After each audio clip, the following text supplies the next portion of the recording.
Apa Mama tahu kenapa malam itu aku bisa bersama Aileen?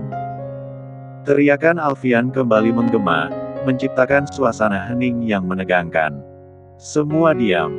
Tak ada yang bersuara. Galih memberi isyarat kepada semua Art untuk masuk ke kamarnya masing-masing. Meninggalkan mereka bertiga di ruangan itu. Malam itu terjadi bukan karena Aileen yang merayu aku. Tapi aku yang sudah memaksa dia. Dan Mama mau tahu kenapa? Semua itu hasil perbuatan Riana, calon mantu kebanggaan Mama. Dia berusaha menjebakku dengan memasukkan obat perangsang ke minumanku. Apa? Wajah Mama Feni semakin pucat. Ia masih ingat ketika Riana mendatanginya dan melaporkan bahwa Alfian telah menyewa seorang wanita panggilan untuk teman tidur semalam. Galih yang paham situasi langsung mendekat dan menyerahkan ponselnya.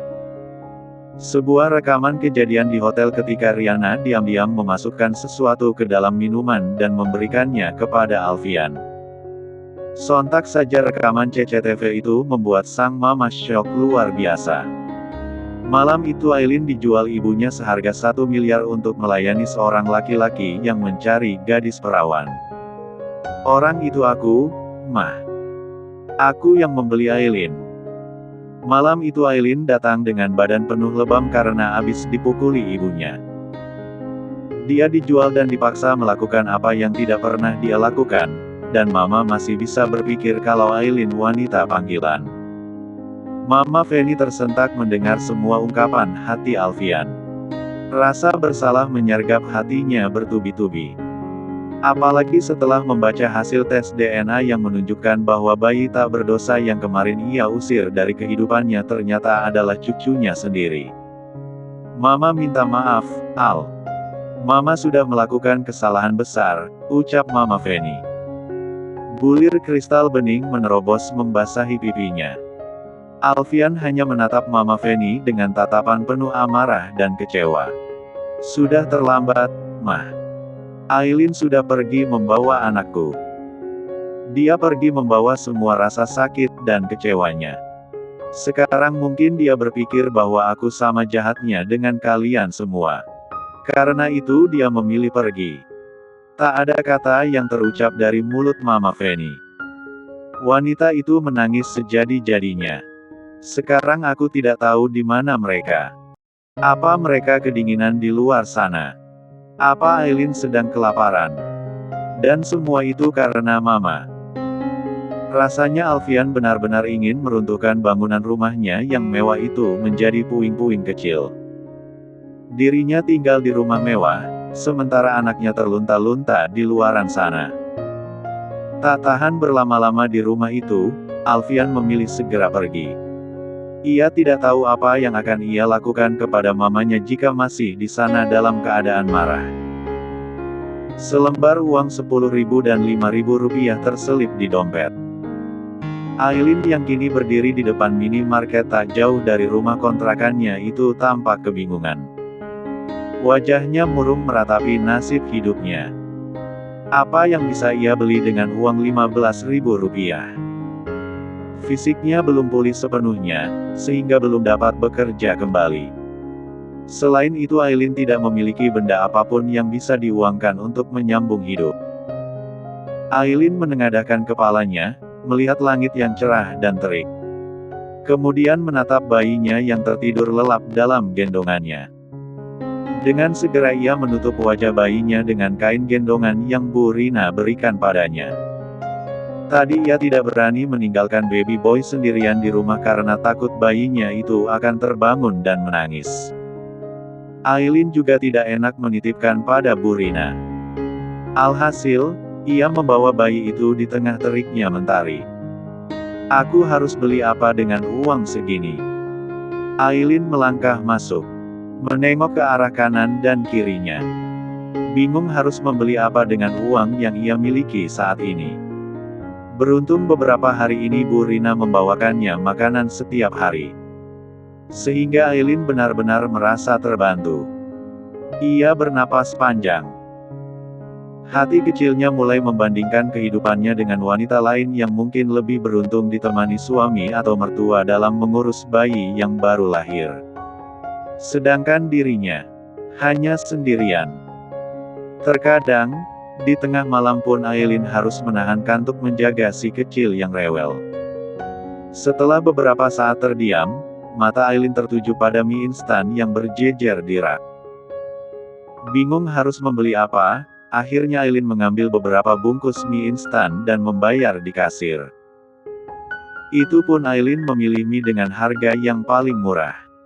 Setelah keluar dari minimarket, ia menghela napas panjang. Berdiri di sisi jalan yang tampak ramai. "Kamu yang kuat ya, sayang. Setelah kondisi Mama lebih baik, Mama akan bekerja untuk kamu supaya kamu tidak kekurangan apapun," bisiknya kepada si kecil yang masih terlelap. Senyum tipis terlukis di sudut bibirnya. Bayi mungil itu benar-benar seperti pantulan Alfian. Tidak ada satupun bagian wajahnya yang tidak menyerupai sang papa. Aileen menutup kembali wajah putranya dengan kain agar tidak terlindungi dari teriknya mentari. Tanpa disadari oleh Aileen, sepasang mata sedang mengintainya. Bayu yang kebetulan berada di minimarket untuk membeli sesuatu sejak tadi memperhatikan tingkah Aileen. Mulai dari memasuki minimarket, wanita itu terlihat bingung. Kemudian membuka dompetnya dengan wajah murung, lalu membeli beberapa bungkus mie instan. Dari tingkah Aileen itulah Bayu dapat menyimpulkan bahwa kemungkinan Aileen tidak mempunyai banyak uang untuk membeli. "Aku jadi penasaran di mana suaminya. Kenapa mereka terpisah padahal Aileen baru saja melahirkan seorang anak?" gumam Bayu dalam hati. Selain itu dalam pandangannya, Aileen adalah seorang wanita yang cukup cantik dan manis. Laki-laki bodoh mana yang sudah menyia-nyiakan dan membiarkannya hidup terlantar? Bayu kembali memperhatikan wanita di luar sana. Aileen yang hendak menyeberang jalan itu berniat memasukkan dompetnya ke dalam kantong plastik berisi mie instan. Tetapi karena terburu-buru dan kesulitan karena sedang menggendong bayi, dompetnya tidak masuk ke dalam kantong plastik dan malah terjatuh tanpa ia sadari. Melihat itu, Bayu cepat-cepat keluar dan mengambil dompet Aileen yang jatuh di sisi jalan. Baru akan memanggil, Aileen sudah berada di seberang. Membuat tangan Bayu menggantung di udara. Cepat sekali perginya. Lelaki itu berdecak sembari membolak-balikan dompet berwarna nude itu di tangannya. Tiba-tiba rasa penasaran kembali menguasai pikiran Bayu. Ia memberanikan diri membuka dompet itu. Dan ternyata dugaannya tadi tidak meleset.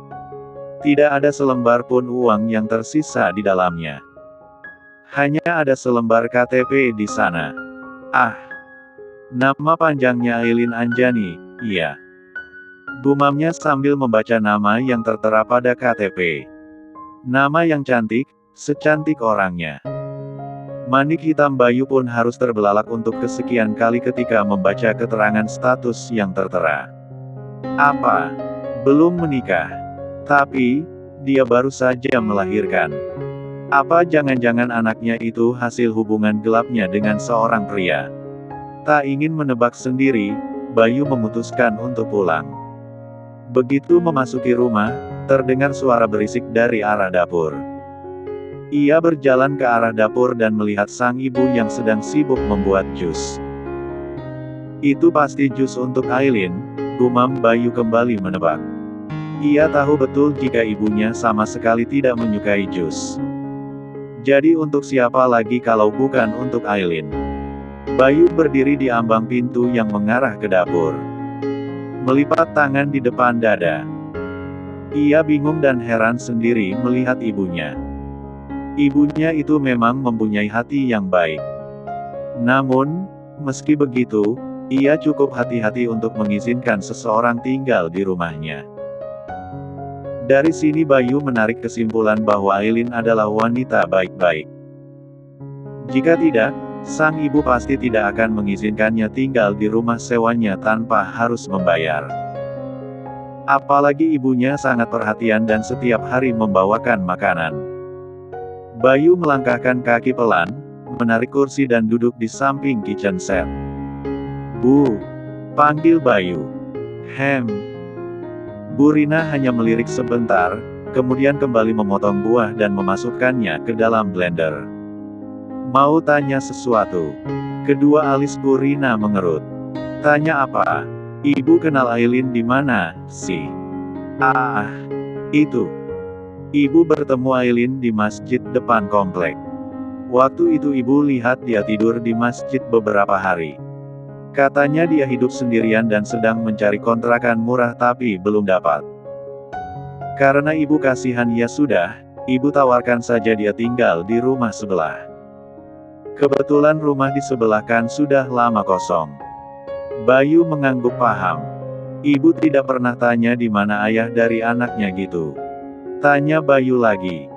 "Atau, dia tidak pernah cerita ke ibu tentang ayah dari anaknya?" "Tidak. Ibu tidak tanya dan Aileen juga tidak bercerita. Ibu tidak mau ikut campur sama masalah rumah tangga orang. Itu kan privacy," jawab Bu Rina lagi. "Rumah tangga. Status dia di KTP masih single," batin Bayu berucap. Ia sangat penasaran. Siapa Aileen sebenarnya? Kehidupan seperti apa yang Aileen jalani sebelumnya? Kenapa Aileen bisa mempunyai anak tanpa suami? Apa benar Aileen berhubungan gelap dengan seorang pria sampai mempunyai anak? Kemudian akhirnya dibuang. "Sebentar ya, ibu mau bawa jus ini untuk Aileen dulu," ucap Bu Rina setelah memasukkan jus ke dalam gelas. "Jusnya untuk Aileen?" tanya Bayu. Bu Rina menjawab dengan anggukan kepala. Kalau begitu biar aku saja yang bawakan, Bu." Bayu menawarkan diri untuk mengantarkan jus itu. "Boleh." Aileen berkeliling di sekitar rumah sambil melirik ke kanan dan kiri. Ia baru sadar tidak menemukan dompetnya di dalam kantongan mie instan tadi. Padahal ia ingat betul ketika hendak menyeberang jalan memasukkan dompet itu ke dalam kantong. Apa jangan-jangan jatuh di jalan? Ia bergumam pelan. Kalaupun jatuh, dompet itu pasti sudah diambil orang. Akhirnya, Aileen memilih untuk tidak terlalu memikirkan. Toh, di dalam dompet itu tidak ada selembar pun uang. Kondisi dompet pun sudah sobek di beberapa bagian. Suara ketukan pintu berhasil mengalihkan perhatian Aileen. Wanita itu segera beranjak menuju pintu. Mungkin yang datang adalah Bu Rina seperti biasa. Namun, seketika Aileen terperanjat saat melihat Bayu yang ada di ambang pintu dengan sebuah nampan berisi jus dan juga camilan. "Hai, ibu minta aku bawakan jus untuk kamu," ucap lelaki itu dengan senyum ramah. Selama beberapa detik, Bayu terpaku memandangi wajah Aileen. Wanita itu tampak lebih cantik dan manis jika dilihat dari jarak lebih dekat. Bayu yakin kulit putih mulus milik Aileen itu belum pernah terpoles skincare. Karena terlihat sangat alami. "Terima kasih, Mas," balas Aileen sopan, sambil meraih nampan dari tangan Bayu. "Saya jadi tidak enak merepotkan ibu terus." "Tidak apa-apa, namanya juga tetangga." Kecanggungan seketika tercipta di antara kedua orang itu. Bayu merasa tidak nyaman karena Aileen tidak mempersilahkannya untuk masuk. Malah ia dibiarkan berdiri di ambang pintu. Wanita itu meletakkan nampan di meja. Alisnya saling bertaut ketika melihat Bayu masih berdiri di ambang pintu. "Ada apa, Mas?" Bayu baru tersadar dari lamunan. "Oh, ini. Tadi aku menemukan dompet di pinggir jalan. Ini punya kamu, kan?" Aileen menatap dompet kecil di tangan Bayu. "Benar, itu miliknya." "Iya, Mas, ini punya saya." "Terima kasih. Saya pikir sudah hilang." "Sama-sama. Kalau begitu, aku ke sebelah dulu." "Silahkan, Mas." Karena tak kunjung dipersilahkan masuk, Bayu memutuskan pulang saja. Sebelum pergi, Ia sempat melirik ke arah bayi kecil yang dibaringkan di kasur busa. Pikirannya masih menebak bagaimana bisa Aileen memiliki anak tanpa pernikahan. Setelah kepergian Bayu, Aileen menutup pintu. Lalu hendak meletakkan dompetnya di meja. Kening wanita itu berkerut tipis saat menyadari dompetnya sedikit lebih tebal. Begitu kembali membuka dompet, bola mata Aileen membulat sempurna. Betapa tidak, dompet yang semula kosong itu sekarang terisi oleh beberapa lembar pecahan 100 ribuan. Aileen langsung mengeluarkan dan menghitung isinya. 1 juta. Tapi bagaimana bisa? Apa uang ini punya Mas Bayu?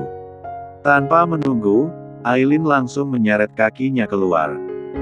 Bayu berjalan cepat ke arah rumahnya, membuat Aileen segera menyusul dengan membawa uang 1 juta tadi. Bermaksud menanyakan sekaligus mengembalikan jika memang uang itu milik Bayu. Mas Bayu, panggil Aileen, membuat langkah Bayu terhenti. Lelaki itu membalikkan tubuhnya dan menatap Aileen yang sedang berusaha mengatur napas sambil memegang perut bagian bawahnya. Kamu kenapa, Aileen? Maaf, Mas. Saya menemukan uang di dalam dompet. Padahal dompet saya itu kosong tadinya. Apa ini uang Mas Bayu? Tanya Aileen sembari memperlihatkan lembaran uang berwarna merah itu. Bayu mengulas senyum tipis. Iya, saya yang masukkan uang itu. Kalau begitu, saya kembalikan, Mas. Maaf, Aileen. Jangan tersinggung, ya. Uang itu bukan untuk kamu, tapi untuk anak kamu. Siapa tahu kamu butuh untuk perlengkapan dia. Tapi, Mas, saya tidak enak. Saya sudah berterima kasih diizinkan ibu tinggal di sini. Sudah, tidak apa-apa. Kalau kamu tidak enak, uangnya bisa kamu kembalikan nanti kalau sudah punya uang lebih. Tak tahu harus berkata apa, Aileen hanya menatap lembaran uang di tangannya. Sepenuh hatinya tidak enak, namun uang ini memang sangat ia butuhkan untuk keperluan sehari-hari. Terima kasih, Mas. Kalau nanti punya uang, akan saya kembalikan. Sama-sama, Aileen. Kalau begitu saya permisi. Anak saya sendirian di rumah. Silahkan. Bayu menatap Aileen yang hendak masuk ke rumahnya. Memperhatikan wanita itu dari ujung kepala ke ujung kaki. Seringai tipis terbit di sudut bibirnya. Cantik, dan sangat menantang. Alfian duduk bersandar di ruang kerjanya.